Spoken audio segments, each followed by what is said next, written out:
All right, gang. It's going to be an interesting one today. I am flying solo. We're trying to do, I think Dustin is on his way to a bachelor's party.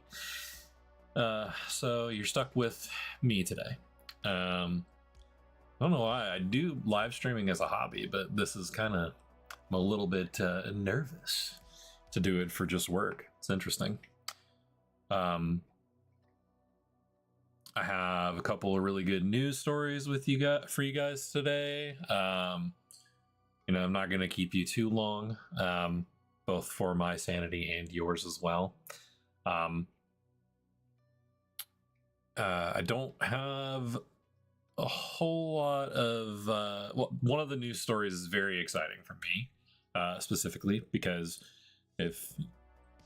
and we'll get to it when we get to it, but if you know me, the topic is going to be it's very near and dear to my personal beliefs, and that something that an issue that is quite prevalent in most of the world, but specifically for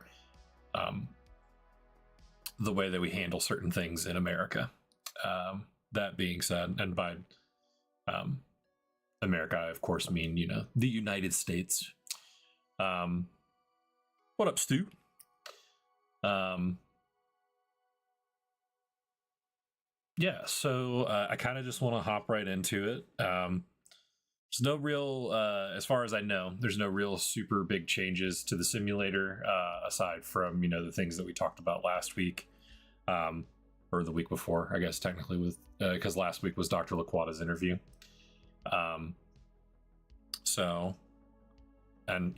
Once again, Dr. Laquata, if you're watching, that was super cool to have you on, and thanks for joining.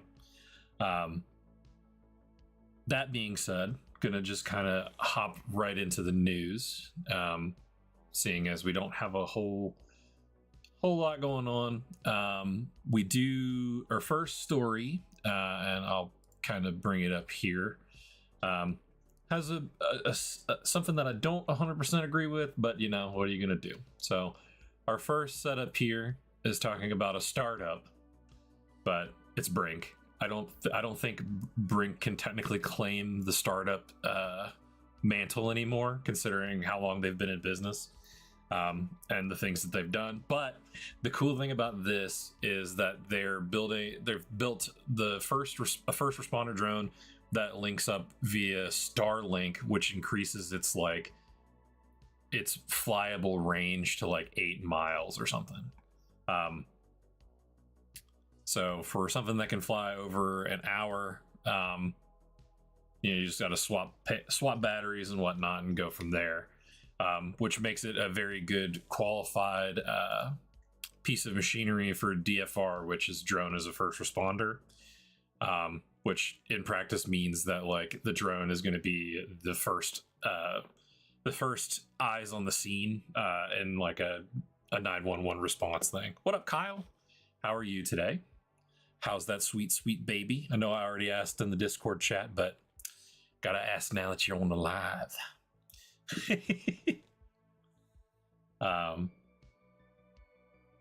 You'd also feel free to tell me to just kick rocks also. I'll be all right with that.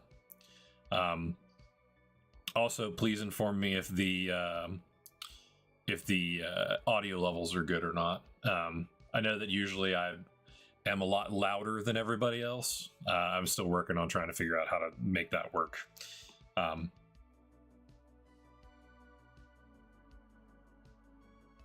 That being said, yeah, so they're potentially going to replace helicopters. I know it's a little bit much to say, but with the range increase or whatever that's going on with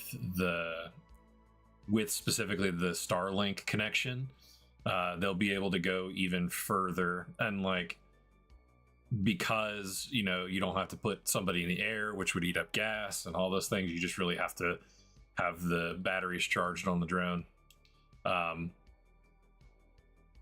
which ultimately should lead to response time improvements, I'd think. But there are a lot of really interesting features that come with the Guardian, which is what they've called this new drone for first responders, where it actually covers has an integrated camera with 4K and 640 times zoom. So probably about as good as the camera I've got here. Go even further beyond. Yeah. But like, do you guys think that drones should be first on the scene, like before cops or officers or firefighters or even like, I guess like rescue squad folks? I'm interested to see like how it's implemented. Like, the drone getting there to assess the crime, I guess, is interesting, but like, I don't think I'd want a drone to be there before the rescue squad if I'm in like a car accident or something. But that's not the exact same thing as like a house breaking and entering call or something like that. I think it just depends on the scenario, to me personally.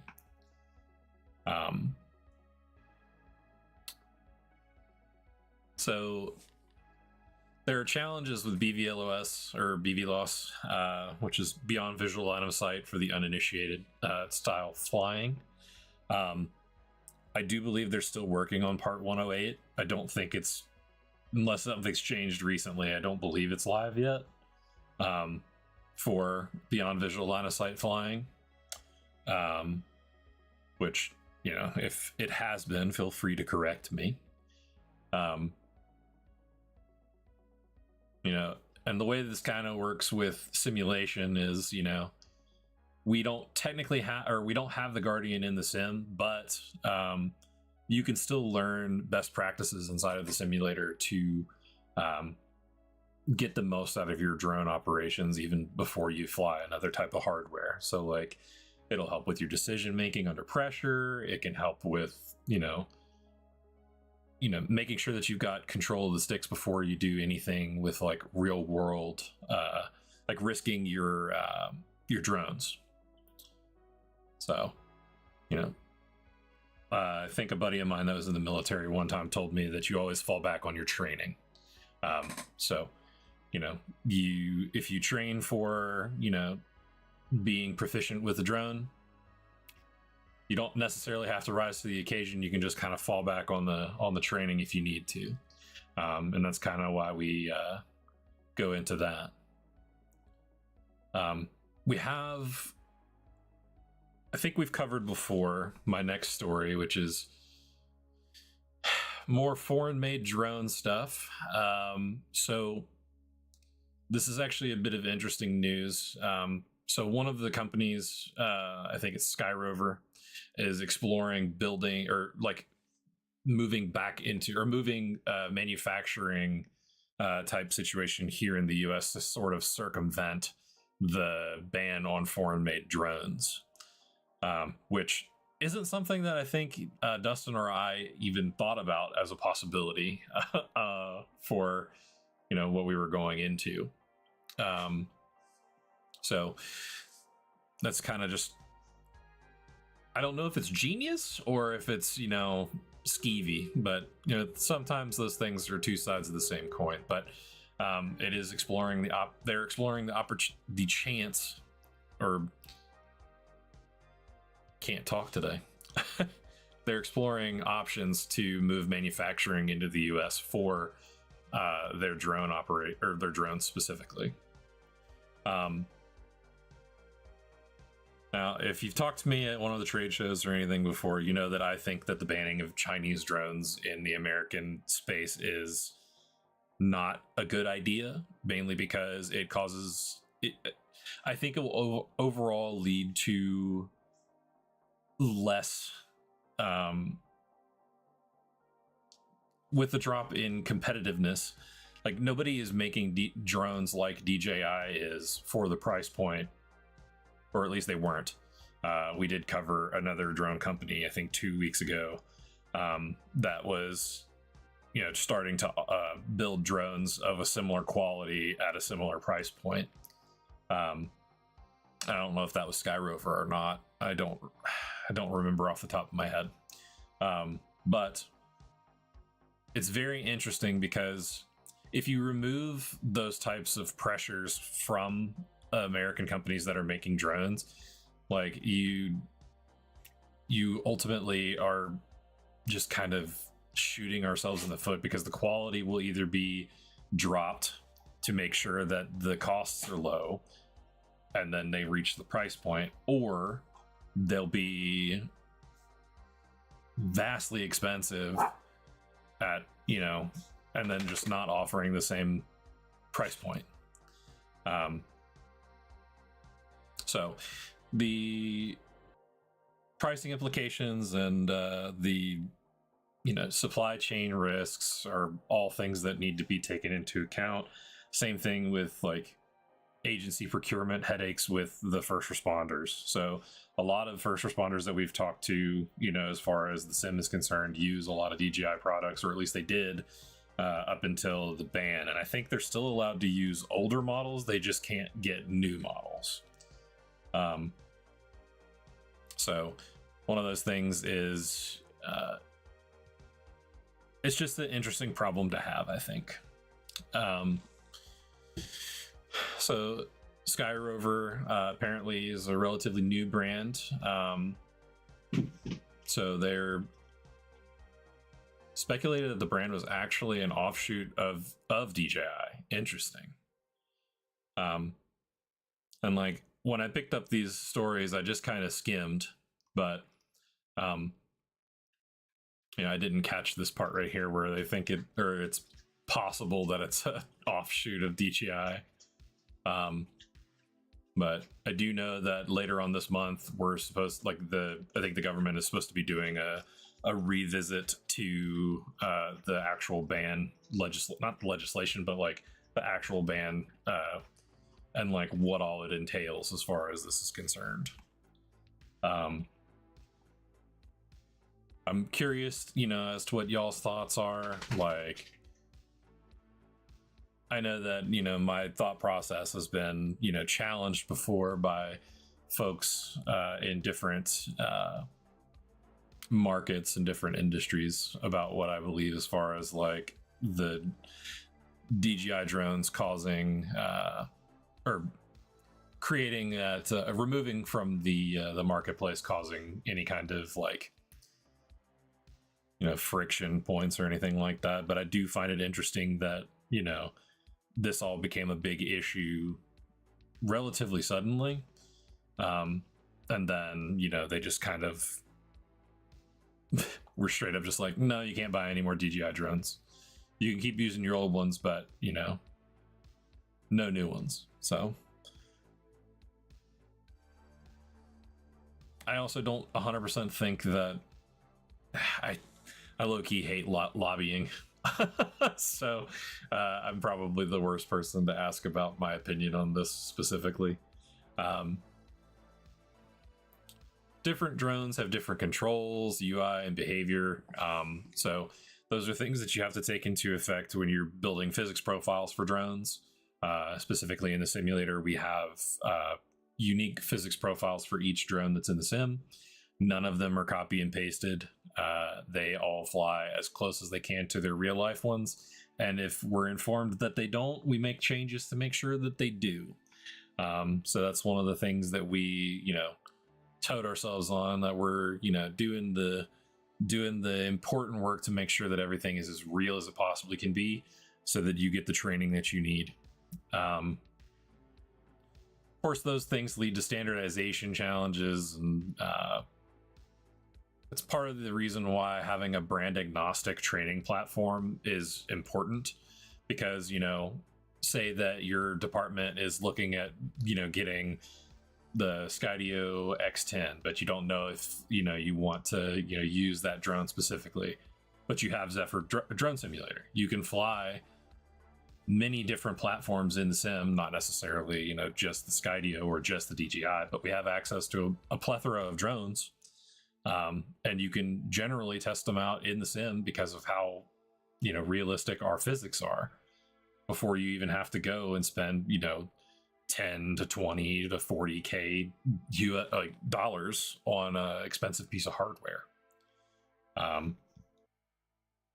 So it's one of those things where, not necessarily like a sunken cost fallacy, but like you got to kind of look at what you've got going on departmentally, and then make your choices, you know, as far as that's concerned. I have one more story today that I want to cover with you guys, and this one's going to be the one that is most important to me. And that's because if you've ever talked to me in a for a long swath of things, you know that I really care about the bees. I am a big hater of the almond industry, mainly because almond trees take up, or you need so much water at first in order to grow. They grow in California. The pesticides and stuff that they use in these places kill the bees that pollinate them, and the bees are one of the main pollinators.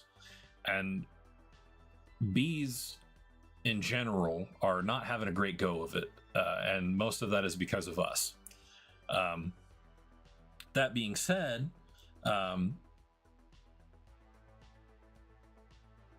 people are starting to use drones to manually, like they're calling them robot bees, but they're using drones from I think the company's called Dropcopter. I actually have it here. They're using it to pollinate these crops that require that, you know, specific, you know, type of deployment, instead of worrying about bringing bees in. Because what they do is they'll import bees, have them pollinate for the season, and then they just die. At least, you know, from my research, that's just how it goes. They bring them in for a season, they pollinate the almond trees, then they, you know, get killed by the pesticides and stuff like that. So not only is it a gigantic water sink, but they're essentially knowingly hurting the population of bees. So I think that bringing in a drone specifically to do this job is fascinating. So like, it also apparently increases fruit yields of the plants, so that's fascinating as well. This is specifically talking about, you know, apples, cherries, and almonds. The almond pollination rate jumps 94%. It's very fascinating to look at the research on this stuff. They use it for crop scanning. They use it for all kinds of different things all at the same time. So it's very, very cool to see. Just, you know, we always talk about how drones are just very Wild Westy with everything that they've got going on. But, you know, with the declining bee population and the importance of pollination for food supply, it's really cool to see them kind of, you know, take it in this direction and, you know, do it manually, I guess. I'm very passionate about this topic specifically, if you couldn't tell. And like, they're not like replacing the bees altogether, but it's definitely something that will help preserve bee population in the future, I think. But this requires a whole different skill set. You've got precision flying, you've got different type of, you know, repeatable routes, you've got low altitude control of the drone. And while you could do it with autonomous flight, I think it's neat that, you know, right now it's still manual flying. Do I think it'll eventually go to autonomous? Probably, because, you know, a lot of the ways that we use drones right now, unless it's specifically where it's like, oh, well, we need to deploy this and we need a human using the drone to kind of track a person. or like a criminal that's at large or something like that, you'd want someone behind the sticks. But for this kind of thing, you know, after the first couple of routes have been mapped out, or you got things set up, I could see it going autonomous. But right now they're doing it as a manual flight thing, which is super neat. So the other thing about this is there's a company, I think it's called Resilient X, that are doing BV loss waivers, or they have received a BV loss waiver specifically for by relying on New Air's FAA accepted surveillance network. So it's another really cool thing going on with that. But beyond visual line of sight will mean, you can fly a lot farther with the drone and cover a lot more ground without having to be eyes on for it, which beforehand you used to have line of sight in order to fly a drone like that. But yeah, you can even see here the bee populations are suffering due to the pesticides specifically. The habitat loss is, another part of human expansion and diseases to the hive specifically. But the big killer here is the pesticides. So it's annoying to me that we've only started worrying about it because it's having a negative effect on the fruit and nut yield of the crops. But I'm glad that they're actually doing something about it, because they're just necessity is the mother of invention, I suppose. But I really wish that we had started doing something about this sooner, personally. But yeah, so there's another company on here that's based in Singapore that's doing a similar kind of operation on farms in Australia and Europe. So I'm happy to see a big win for the bees on the news, or in the drone news, and I'm happy that I'm the one who gets to report it. But I'm hoping that, and I'm very interesting to see the amount of good this does for the bees. Almond orchards 25. I don't care about the yield increase. I want to see how it helps the bees. But I will keep my eye on this as things go forward to have updates in the future, hopefully, because I really care about bees being saved. I don't so much care about the almond industry, but maybe I'll be able to eat almonds again if they replace the pollinators with drones. I believe that is all that I have that's really worth reporting today. This is Resilient X's website, where they're talking about the integration of BVLOS with the New Air Alliance and NASA. Pretty cool stuff. But that's all I really have to go with today. I know that it's a shorter session than usual, but my more verbose partner is currently at a bachelor party in Tennessee, I believe. That being said, it's very interesting to see how drones are moving from, like, they're tools, obviously, but the systems that are, being implemented for them, and like the things that we're able to do with the drones specifically, are kind of just shifting, really. So like, I'm always staggered anytime that we find something new, that a new field that we can put drones into, where humans are still a key point in them, which usually you're still going to have a person flying a drone. But it's very cool to see,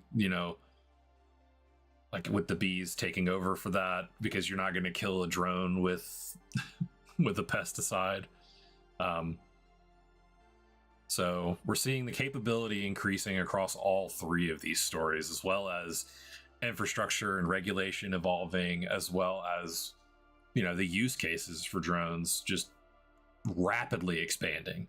Even just here, we always talk about how the drone space touches so many different areas and different industries that you can go into with it. You can do construction, mining, you can do real estate, you can do farming, agricultural, you can fish with them now apparently. Just there's so much. You can do movie recordings, you can use drones to follow race cars at a racetrack. Obviously only if you're cleared to do that by the staff personnel. Do not just fly a drone over a football stadium or over a race car track. You will be punished severely, as far as I know. We're seeing automation come in, and automation versus pilot skills. That's where it's important to be able to know how to fly, because the computers can only do so much, and say your drone has a failure, you're going to have to manually land it. Some of them will auto land, but it's not always going to be in the best place. So if your drone's over top of like a river or something like that, and you're doing a search for a person, you don't want it touching down in the water, obviously. So the ceiling, isn't necessarily the technology anymore. It's just how well we prepare the people to use it, and how inventive we get with using it specifically. But yeah, so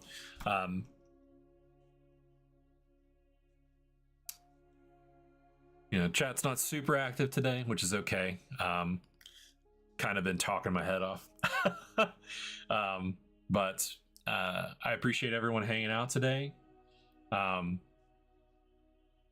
If you're a trainer, if you're in public safety, if you're just getting into drones, if you're an educator, this is a fast changing space, and it's only getting more complex from here. If you should be utilizing Zephyr, because almost all fields require some level of flight training. You're not going to go out and fly a jet before you do some simulator time, so I don't think that you should be flying in regular aerospace with a drone unless you've trained some. Feel free to reach out to our sales team at the sales email. Share this post with friends, enemies, frenemies, whoever. And I think next week Dustin will be back. We'll be back in the saddle again, so to speak. And if you have questions, post on our socials. We're active most on LinkedIn and this YouTube. And be good to each other. As my friend Prez says, much love and happiness to you, and see you.